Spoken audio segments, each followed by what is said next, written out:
দেখা মিলিল দুই ভাইয়ের। জানলে আপনি শুনলে অবাক হবেন যে এই দুই ভাই দীর্ঘদিন ধরে নিখোঁজ ছিল। নিখোঁজ থাকার পরে 2026 সালে যখন হজ করতে এসেছে, তখন দুই ভাইয়ের কাবার এক চত্বরে দেখা মিলিল। আল্লাহু আকবার, কি হৃদয়বিদারক ঘটনা। আপনারা দেখতেছেন, হজ চলাকালীন সময় যখন আল্লাহ তাআলা আবেদন করে সকল মুসলমানদেরকে হজ করার জন্য, তখন এরা জানতো না যে এখানে তার ভাই আছে। এই লোকগুলো জানতো না যে এখানে তার ভাই হজ করিতে এসেছেন। তারপরও যখন হজ করিতে এসেছে পরিবার নিয়ে, হঠাৎ করে কান্নায় ভেঙে পড়লো। আল্লাহু আকবার, হঠাৎ করে কান্নায় ভেঙে পড়লো। হঠাৎ করে দেখা হয়ে গেল এই দুই ভাইয়ের।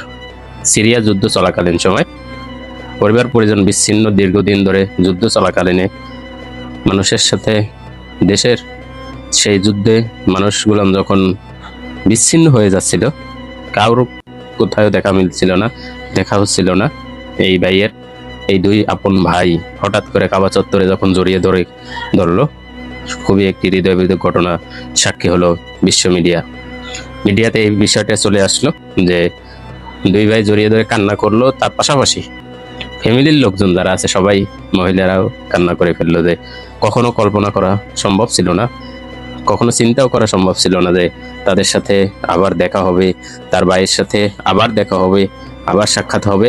কিন্তু আল্লাহ তাআলার অসীম মহিমা হলো এটাই যে হঠাৎ করে দেখতে পেল যে এই ভাই হজে চলে এসেছে। তারা দুই ভাই হজে চলে এসেছে এবং হজ করিতেছে। হজ করার এক পর্যায়ে দেখা গেল তাদের সাথে দেখা হয়ে গেল। আল্লাহু আকবার, এটা আল্লাহ তাআলার মহিমা। আল্লাহ তাআলা কখন কাকে কোন অবস্থায় রাখে, কোন অবস্থায় আপনাকে খুশির সুসংবাদ দিবে, আপনি কখনো চিন্তা করতে পারবেন না। আপনি কখনো চিন্তা করতে পারবেন না যে আল্লাহ তাআলা আপনাকে কখন খুশির সংবাদটা পেয়ে যাবেন। কখনো কি তারা দুই ভাই চিন্তা করেছে যে ভাইয়ের সাথে আমার দেখা হবে, ভাইয়ের সাথে এই কাবা ঘরে, আমার স্ক্রিনে লক্ষ্য করুন, এই কাবা ঘরের সামনে এসে আল্লাহর দরবারে ফরিয়াদ করে আমি আমার ভাইকে পেয়ে যাব। কিন্তু আল্লাহ তাআলা বলেছেন যে এই কাবার দিকে তাকিয়ে আপনি সব থেকে বেশি অবাক হবেন যে এই কাবা ঘরের দিকে মুখ করে আপনি প্রথম যেই দোয়াটা করবেন, আল্লাহ তাআলা আপনার ওই দোয়াটা কবুল করে নেবে। হয়তোবা কি এই ভাই তার ভাইয়ের জন্য দোয়া করেছে যে আল্লাহ তুমি আমার ভাইকে দেখা করিয়ে দিও, সেজন্যই দেখা মিলিল। আল্লাহর অসীম ক্ষমতায়, আল্লাহর অসীম রহমতে তারা একত্রিত হলো এবং সেই একত্রিত হৃদয়বিদারক ঘটনার সাক্ষী সোশ্যাল মিডিয়াতে চলে আসলো এবং আমরা সকলে দেখতে পেলাম। কাবা ঘরে এক পাশে কর্নারে যখন দুই ভাই দেখা হলো, দেখেন সিরিয়ার যুদ্ধ চলাকালীন আজকে দীর্ঘদিন ধরে সিরিয়াতে যুদ্ধ চলে। এই দীর্ঘদিনের যুদ্ধে অনেক কিছু, অনেক পরিবার, অনেক পরিজন হারাচ্ছে। কেউ ঘর বাড়ি হারাচ্ছে, কেউ আত্মীয় স্বজন, ভাই বোন, বাপ মা, অনেক অনেক কিছু হারাচ্ছে।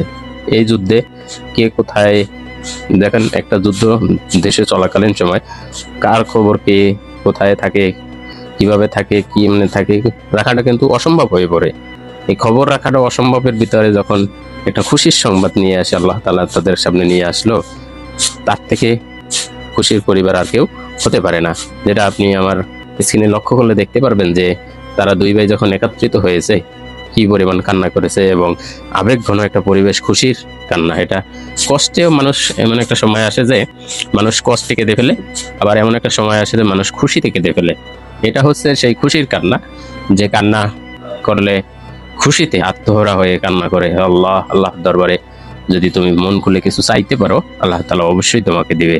যার বাস্তব উদাহরণ হলো এই দুই ভাইয়ের হজে আসা এবং তাদের সাথে সাক্ষাৎ, দেখা এবং তাদের পূর্ণ মিলন বলতে গেলে হারিয়ে গেছিল যে ভাই, তাকে খুঁজে পাওয়া, তাকে সামনাসামনি পাওয়া এবং কথা বলা, তার কাছ থেকে, আল্লাহর কাছ থেকে এরকমের যে তাকে পাবে খুঁজে, এটা খুবই অসম্ভব ছিল। কেননা আপনি দেখবেন একটা যুদ্ধ চলাকালীন সময়, যুদ্ধ যেই রাষ্ট্রে, যেই সব রাষ্ট্রে যুদ্ধ হয়, সেই সব রাষ্ট্রের জনগণ কে কোথায় যায়, আপনি মা বাবা, শিশু, সন্তান, ভাই বোন একজন এক এক দিকে চলে যায়, এক এক বিচ্ছিন্ন হয়ে যায়। সেখান থেকে পূর্ণ একত্রিত হওয়া খুবই দুঃখজনক, খুবই মর্মান্তিক একটা বিষয়। তো আজকের এই ভিডিওতে আপনারা যে বিষয়টা দেখতে পেলেন খুবই ভালো লাগলো আমার কাছে।